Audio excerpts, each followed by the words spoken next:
Everyone, welcome back to the channel. Last class में हमने chapter number 13 start किया था, that is your last chapter of the microeconomic course. तो आज हम जो है अपना नेक्स्ट टॉपिक जो है वो स्टार्ट कर रहे हैं। What will happen if the price is more और less than the equilibrium price.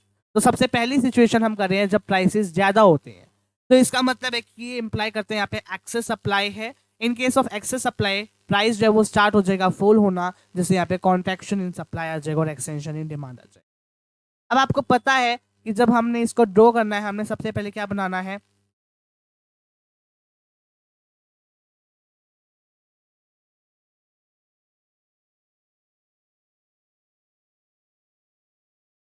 सबसे पहले हमने बनाई डिमांड कर्व, फिर हमने बनाई supply curve. Where they meet, यहाँ पे मैं इसको इरेज करूंगा क्योंकि ऑलरेडी बना हुआ है तो ओवरलैप हो जाएगा। तो यहाँ पे हम देखिए तो यहाँ पे ये इक्विलिब्रियम पॉइंट आ गया। तो ये इक्विलिब्रियम पॉइंट गया जहाँ पे demand is equal to this point is here where demand is equal to the supply. तो ये हमारी इक्विलिब्रियम क्वांटिटी आ गई, हमारी इक्विलिब्रियम प्राइस आ गया। उसने कहा जब यहाँ पर क्या हो जाए, प्राइस ज्यादा हो जाए, प्राइस को हमने बढ़ा दिया। प्राइस बढ़ाने से क्या हुआ, यहाँ पे कॉन्ट्रैक्शन क्या आ गया, यहाँ पे कॉन्ट्रैक्शन इन सप्लाई आ गई और एक्सटेंशन इन डिमांड हो गया। मतलब सॉरी, ये जो डायग्राम्स हैं, जो एरोज है वो गलत बनी हुई है। Why is it so wrong, क्योंकि यहाँ पे आप देखिएगा, अरे भाई इतना भी पीछे नहीं जाना था। चलो, तो यहाँ पे देख सकते हैं आपकी सप्लाई जो है वो क्या हो गई, सप्लाई आगे हो गई और डिमांड के पीछे है। तो यहाँ पे क्या हो गया, एक्सटेंशन होगी सप्लाई के अंदर और कॉन्ट्रैक्शन होगी किसके अंदर, डिमांड के अंदर। एक्सेस सप्लाई की सिचुएशन में प्राइसेस जो है वो स्टार्ट हो जाते हैं फॉल होना और कॉन्ट्रैक्शन आ जाता है सप्लाई के अंदर और एक्सटेंशन आ जाता है डिमांड। ये एक्सेस सप्लाई होगी ना। हमने क्या, प्राइसेस जब बढ़ गए, प्राइसेस बढ़ने से क्या हो गया, यहाँ पर एक्सेस सप्लाई होगी। अब एक्सेस सप्लाई को कम करने के लिए हमें क्या करना पड़ेगा, मतलब वापस इक्विलिब्रियम पे लाने के करना पड़ेगा, प्राइसेस को फोल्ड करना स्टार्ट करना पड़ेगा। जैसे कॉन्ट्रैक्शन होगी सप्लाई के अंदर, एक्सटेंशन होगी डिमांड के अंदर। ऑब्जर्वेशंस को एक बार देखते हैं फिर आपको इजीली समझ आ जाएगा। हमारी इनिशियल डिमांड का वो सप्लाई का जो थी वो कट करी थी एक दूसरे को एक पॉइंट ई। इक्विलिब्रियम प्राइस जो था वो ओपी था, इक्विलिब्रियम क्वांटिटी ओक्यू थी। अगर मार्केट प्राइसेस ज्यादा हो जाते इक्विलिब्रियम प्राइस से तो यहाँ पे एक्सेस सप्लाई हो जाएगी, that is of A B. अब due to falling price there will be contraction in supply and extension in demand. This contraction and extension will continue until the equilibrium is again achieved. तो ये कब तक होएगा, आप देखो यहाँ पे मार्केट प्राइस बढ़ा दिया तो यहाँ पे ये क्या करेंगे, कॉन्ट्रैक्शन और सप्लाई करेंगे, क्योंकि प्राइसेस को हमें फॉल कराना पड़ेगा तभी तो जाके वो इक्विलिब्रियम पे अचीव हो पाएंगे। ठीक है ना।